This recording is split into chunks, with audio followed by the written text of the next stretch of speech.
We are here for another Friday Night Live where we look ahead to the game, and it's a big one. Arsenal versus Nottingham Forest. Huge game for us. I'm joined by James tonight. James, welcome along.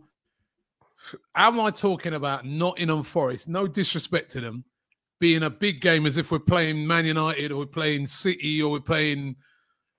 But it is. It's huge. Look, I never thought the Edu Derby would come around so quickly, but here we are. I mean, winner gets to keep him. I mean, yeah. You know what? It's full credit to them. Their recruitment's been good.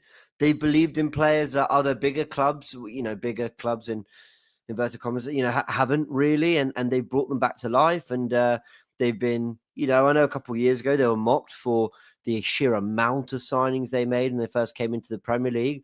They survived and they've built on that. They've got a very good squad there. They've got a good manager. A lot of people weren't so happy then when they, moved on from the manager they had before. He was at Leicester, whose name I've now completely forgotten. Leicester manager. This completely escaped my mind. Steve Cooper. Steve Cooper, thank you. And they brought in Nuno, and Nuno, who was mocked for what he did at Spurs, is reminding people that sometimes a club just doesn't fit because his work at Wolves was exceptional. So it's not overly surprising that they are, looking a real serious outfit, but they did just lose 3-1 to Newcastle. So there's shoots and signs of life for us if we can find some momentum. Yeah, by the way, listen, let me jump right on this comment here because, Ashka, I don't know, bro. I don't know what's happening. The house that I was saying to James earlier, right? The house that I live in, I've got an internet box in every single room of this house, and it's still messing up. And it messed up on the last one. So my apologies because, I've got expert equipment here. It's nothing to do with it, right? I'm going to be speaking to these Sky people tomorrow morning. I'm really unhappy about it. But we soldier on. Absolutely. We soldier on. But the important thing, of course, is the game tomorrow. Massive game. And Forest on the same amount of points as us. Forest, who are a good side. And let's not forget, there's Nottingham Forest team, the only team this season to beat Liverpool. This is not an easy game. I know they lost their last game by 3-1, against Newcastle. But this is not going to be an easy game, James. No, and you mentioned that they also drew 1-1 at Chelsea. They drew 2-2 at Brighton, so they've had some really good results en route to finding themselves where they are in the table. And, they've signed players that we've liked. Danilo was someone that we were heavily linked to, and he ended up at Forest. Morgan Gibbs-White's an incredibly talented player. I mean, I remember at the time, I think he was at Wolves, and Forest weren't where Wolves were. But, he clearly saw something. He's become a key player there. I actually haven't followed as much of Forest this season. I'm not sure if quite this season he's played as much. I imagine he would have, unless I've missed something. But they are, they're a serious outfit. The thing about Nuno Espirito Santo, the thing I really like about him as a manager, is he strikes me as the type who's just very good at playing to his squad's strengths. And I think he sort of sees that Forest, gives them a decent foundation. You've got pace in Elanga and Hudson-Odoi out wide. Which maybe doesn't suit using the wing-back system that he used at Wolves. So he's sort of, keeping those two, as really kind of dangerous outlets for Forest. Chris Wood's been on fire, has been spoken about quite a bit. And Arsenal, as well as having to get on the front foot and get on the ball and play and do what we want to do on the ball, we're going to have to be aware of what they can throw the other way because they've already got 2 or 3 very good away results in the bag to show us that we really shouldn't be complacent about this. How are you feeling about it, Robbie? Well, listen, it's one of those games we made excuses for Arsenal. Some of them valid excuses, injuries, which we're still suffering from. Yeah. We made excuses about going down to 10 men. We've made, not missing key players. But I feel tomorrow, it doesn't matter the excuses. We must win this game. If we don't win this game, it's completely over. I think we got very lucky on the last couple of games that City have slipped up as well, even though Liverpool have kept winning. You look at Liverpool and you think there's still going to be some little slip up along the way with Liverpool. You can reel in some of that. But if you don't win these type of games, and if Arsenal don't start going on a run, and they have an opportunity now between now and the end of the year to go on a run, but if we don't start going on a run, any chances of winning the league are going to be 100% over. We have to beat Forest. And normally, listen, we'd be looking on this and saying, we'd be talking about 3-0s and 2s and 4s and that. But we've seen that they've been a very good team this season. They're particularly good away from home. Like you said, Nuno is the classic Nuno style, counter-attacking football, hard to beat, very good defense. And he's going to know, and he's going to be fully aware that Arsenal are under a lot of pressure to win this game. The thing that does offer me hope, two things. Their last game, they lost that game. Had they have won that and we're going into this ahead of us and, actually even more on a high, but that little setback against Newcastle where Newcastle were quite smart. They locked off Chris Wood, limited them, and then really, put them to the sword. That gives us a bit of hope.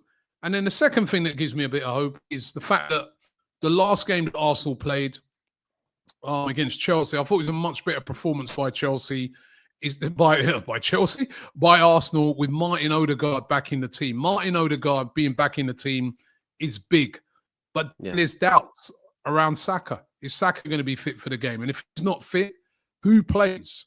There's probably going to be no Trossard. So again, we've still got some little injury issues. Ben White, we're hearing he's out for 3 months now. Arteta's saying it was 8 weeks. Now it's gone another month. So there's still going to be a lot of us. And if you Nuno Espirito Santo, you're saying to your players, listen, they're going to be nervy. The Emirates might be that. It might be going back to that sort of nervy place that it was like before. Let's give them something to be really worried about. So this is a tough game. Yeah, it is. And you're right to mention the doubts around Bukayo Saka. Apparently it's going to be a late fitness test. I mean, Odegaard's back, but he didn't go on international duty, which suggested that despite playing the 95, 96 minutes for Arsenal, there perhaps was a feeling that, let's not kind of rush him into sort of extensive football. So, we've got a lot of games coming up. We've got a lot of football. We've got Sporting away on Tuesday night. I mean, that's going to come around thick and fast. So, as Arteta thinking about the management of certain players who aren't 100% because of what's to come as well. And Forest aren't a side that you want to, you want your first 11 out there for every game. But in particular, the Sakas, the Odegaards, the game breakers, they're the ones that when things are really settled, when you're struggling to break through a side, it's Bukayo Saka beating a man or, wriggling his way in between two players or Odegaard picking a particular pass. It's those players in particular. And funny enough, actually, I'll add Ben White. So that's our whole right-hand side. That's often been the catalyst for making something happen. We've often found our most intricate, intricate football and better connections to break down a low block and a team that can be really difficult to score against. It's often come down that right with White's overlapping, underlapping, Odegaard and Saka's constant rotation of positions. So, yeah, we could be affecting that position. Is Timber fit enough and okay to start? I know he went on international duty, but he's played a lot of football. So, these are fair questions. But I really, really, really would be so disappointed if the narrative coming out of Saturday was anything to do with injuries or players missing, because Forest would love to have some of the depth that we have. And I know our depth isn't what we want it to be potentially. We discussed that on a live the other day. But there's good players there. And Arteta needs to start getting the best out of these players. Jesus didn't become a terrible footballer overnight. Raheem Sterling didn't become a terrible footballer overnight. Zinchenko, suddenly can only get 10 minutes against Inter Milan. I said this the other day on the live. They might not be who we want, but they can offer a lot more than what we're getting at the moment. And I think a lot of that's on the manager. Yeah. Well, James, if Saka's not fit tomorrow, which is a good possibility he won't be, who plays on that right-hand side? Gabby Jesus for me. I think in the last 2-3 years, he's been the best on that side of anyone we've put out there. I think he was brilliant when we beat Man City 1-0 at home just over a year ago. I thought he was brilliant on that right-hand side in Saka's absence. I don't think Martinelli's a right winger. I think Sterling's looked awkward when we played him there the few times we have this season. Waneri? Waneri's probably the Yeah, most like for like, I, weirdly. yeah. I was saying maybe it's time to put Sterling in. I don't know why we even got this guy now. Because we're not playing him. So I'm looking on it and thinking, if there's an injury to Saka, put Sterling in. I don't know. I've not been too convinced with Jesus this season. Listen, these players now, some of these players, they got to step up now. Mm-hmm. They got to step up. When getting these if they get these opportunities, they have to step up. Jesus is one of them. We know, like you said, he's a really good footballer, but we need to see now. Mm-hmm. He's had a really poor season so far. We debated this the other night, but do you think Arteta's giving them the opportunity to show what they're about, or enough of them? Well, they've played games. I think the one who ain't had no opportunity really has been Sterling. Of course, he started that game against Bournemouth and then he got subbed off because we went down to 10 men. Yeah. But we've really not been able to see if he's any good or not, you know? Yeah. So, yeah. And Jesus has had a few chances and he's just not delivered. He's been really poor when he's played. So, but if one of those two come in tomorrow, they have to turn up. I'm sorry, like, they got, you know, we're in November now. Yeah. I want to see something from these guys. You know what I mean? Like, you know, we can't just be always relying on Saka. If one of those two come in, they need a performance. And yeah. No, go on. Yeah, and then, like you said, that right-hand side could be completely different because if Timber's, I'm presuming Timber's fit. Arteta didn't say anything about him not being fit. So I presume that he will start. If he starts, I'm more than happy with that. It's that left-hand side. And to me, I'd start Zinchenko. I mean, unless, you know, if Calafiori's fully recovered, but I don't know. I mean, okay. Let's imagine a world in which Ben White, Calafiori, Declan Rice, and Bukayo Saka all aren't fit to play, right? I mean, we're talking about 4 pretty big players there. But we could still field an 11, very possibly field an 11 on the weekend of, you know, Raya in goal, Timber, Saliba, Gabriel, Zinchenko, Erdegaard, Partey, Marino, Jesus, Havertz, Martinelli. And I'm sorry, my expectations of what the team should do are no different. That's a good team. Yep. I'm happy. I'm never afraid to make the excuse of injuries for this team. Against Liverpool, when we were high pressing, really aggressive, you know, basically stopping them from playing their football. The minute Gabriel went down and then Timber had cramp and we had to take 2 of our most physical defenders off, I get it. You got Kivior and Lewis Skelly there now, so you have to drop back. You have to protect them. You have to play more of a low block because tactically you're going to get destroyed by Liverpool if you try go man for man. And when did they score? The one moment we actually attacked in that half with those players on the pitch and we went man for man. So I will make the excuses for us. In that situation, we were unfortunate. The game plan was ruined by unexpected injuries and cramped to a player who should have, well, we hoped would be fit, and we had to respond. But if we field that 11 that I just listed against Forest, my expectations are go win the game. That's a very good team. So my expectations are still there because that's a good side. And I don't see how the football we should want to play should be affected in any way by those absences in the squad. Yep. Part of the effectiveness of Nottingham Forest has been their forward play. Hudson-Odoi has been really good this season. And of course, Chris Wood down the middle, you know, second top goal scorer in the league. Who would have thought it, Chris Wood? Bit of a journeyman player. I think he got a hat-trick on international duty for New Zealand as well. He's been banging in the goals this season. We're going to have to look after him.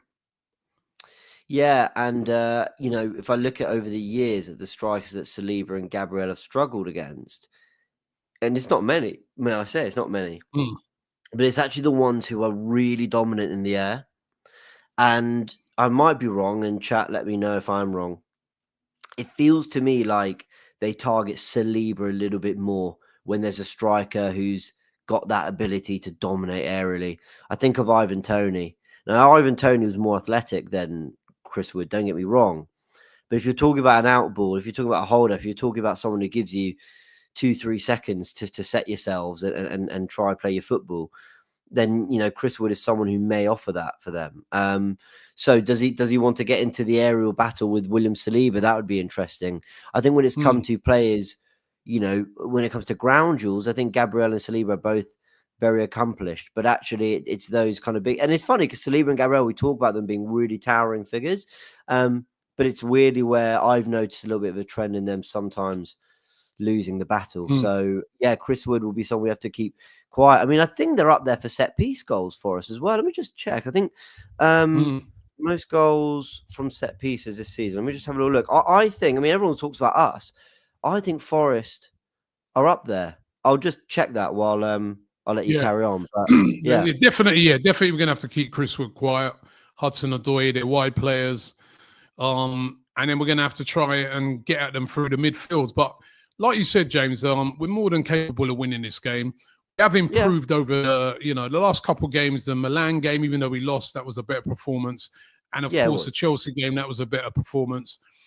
And Martin Odegaard makes a big difference to this Arsenal team when he's in it. You could see it against Chelsea. I thought in Chelsea, I liked the way we played.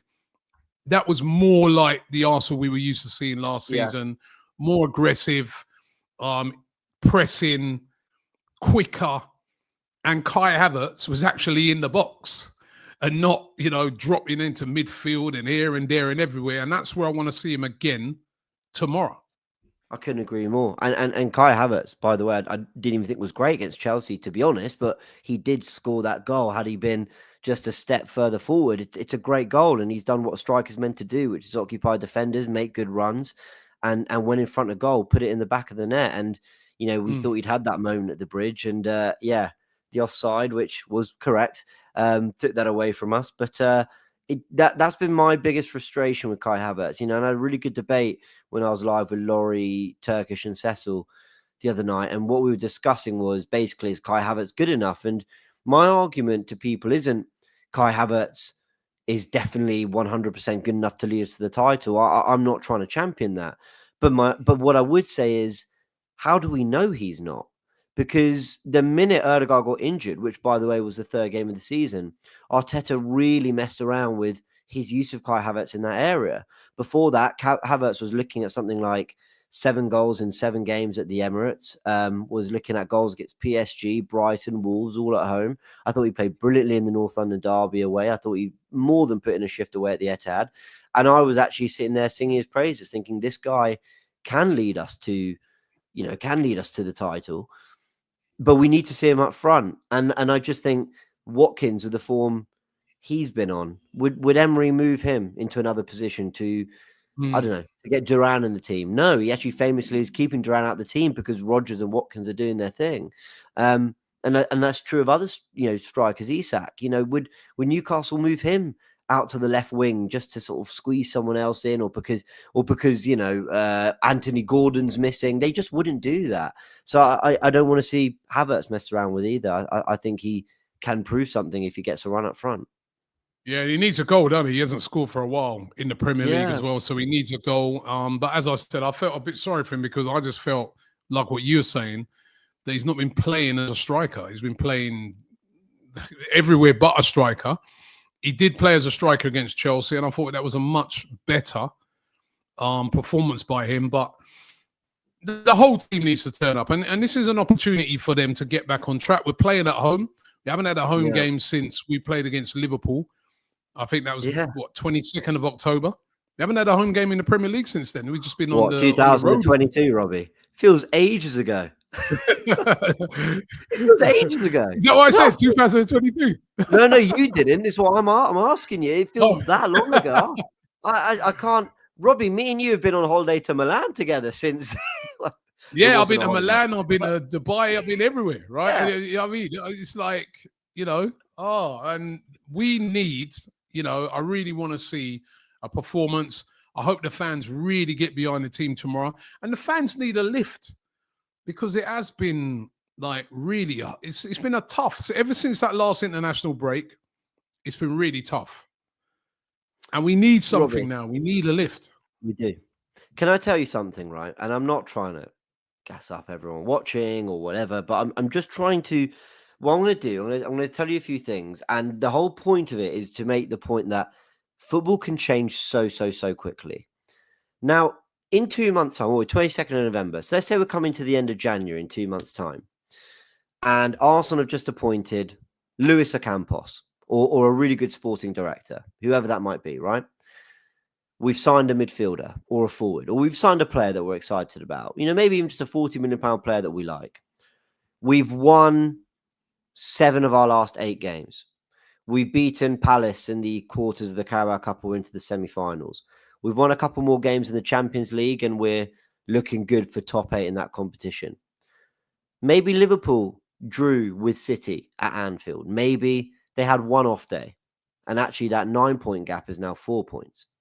Now, all those things, if they happen in the next 2 months, the complexion of this club and how everyone feels about this team will be drastically different. It'll be a completely different feeling around the club.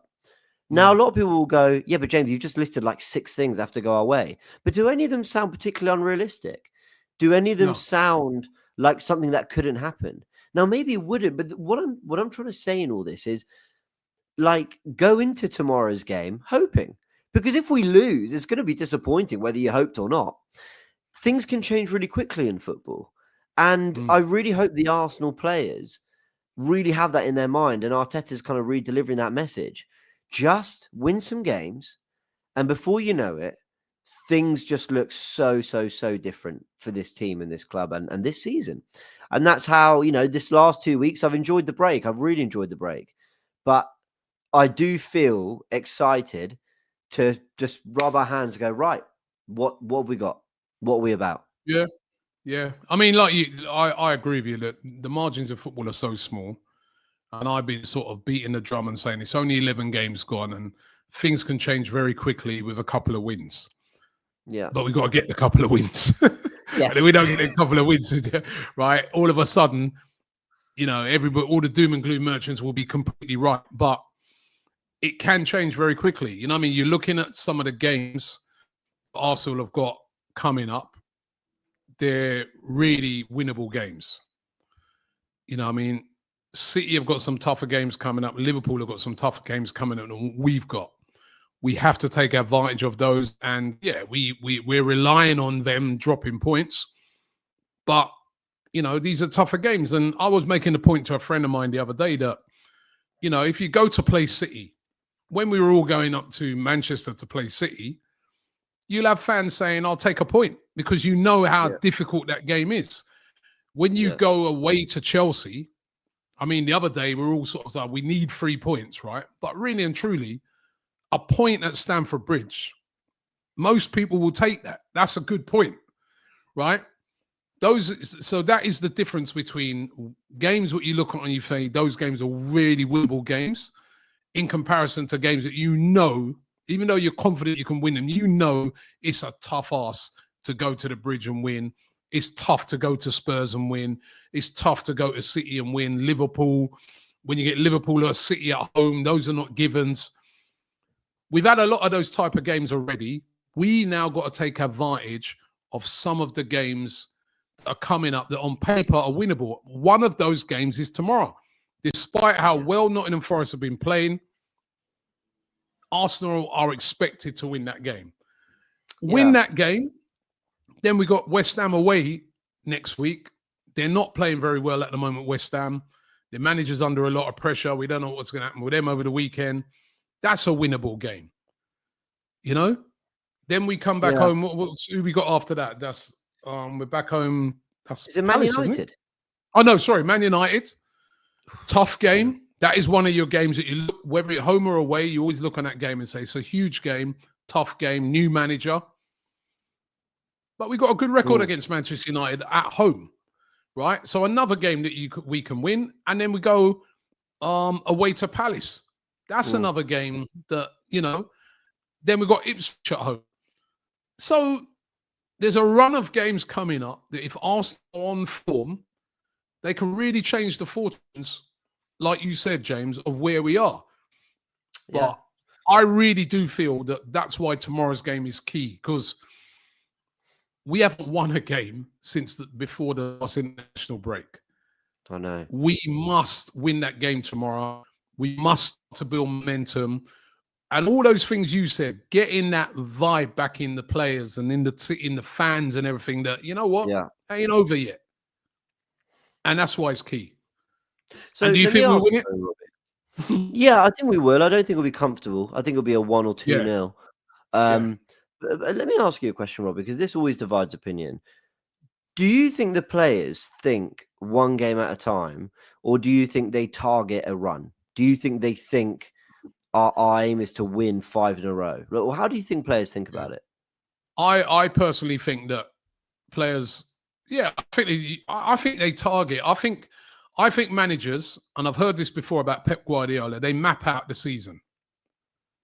Right? So I definitely think that they would have mapped out this segment of it, and they'll be looking and saying, right, time, especially with what's gone on before, we must go on a run now. So I don't think, in public they're going to say, game by game, we got to look after this game first and all that. But listen, they would have mapped out, Mikel Arteta and the players would have mapped out this run, and they probably put a target for what they're looking to achieve in this. And to me, I mean, I know a lot of people are saying that we're going to have to be flawless. I don't think we have to be flawless in this period, but I think we need to win, like, how many games is it up until Christmas now? Is it 5 or 6? Yeah. We need to win 5 of those games. If there's 6 of them, we need to win 5. So we must win 5 of those games. Yeah, it's an interesting question. I mean, Dav DG in the comments says, no, I think the run talk is all fans. The way Lee says, oh, let's just win 10 games in a row is ridiculous. Yeah, 10 games in a row. I mean, that would be pretty exceptional. I actually think, with no knowledge whatsoever of how they possibly approach this behind the scenes, but I actually think they do think about putting runs together. I think they do think, yeah, of course. Okay, a draw is more acceptable here as long as we win the 3 after that. And I think they also do think, okay, we've had this tougher period, but now, if we beat Forest, it's like 10% of the job. There's 9 more games I'm looking at before, I don't know, Anfield. I'm making up scenarios, but I think they do, because I almost think to put together the kind of runs that City over the years have, Liverpool over the years have, and I think us last season, I think to put together that kind of run, I almost think you have to have targeted it. I know it sounds weird, but I think it almost has to be in your head, like, that's what we're going for, because it's not normal to only, it's changed in the last month, but it's not normal to have only conceded 3 away goals in the Premier League, from January to mid-October. That's just not normal. It's not normal to have won 9 games and drawn 1 from January to basically the rest of the run-in, or whatever it was, or what was it? We something like we won 14, drew 1 and lost 1 in 16.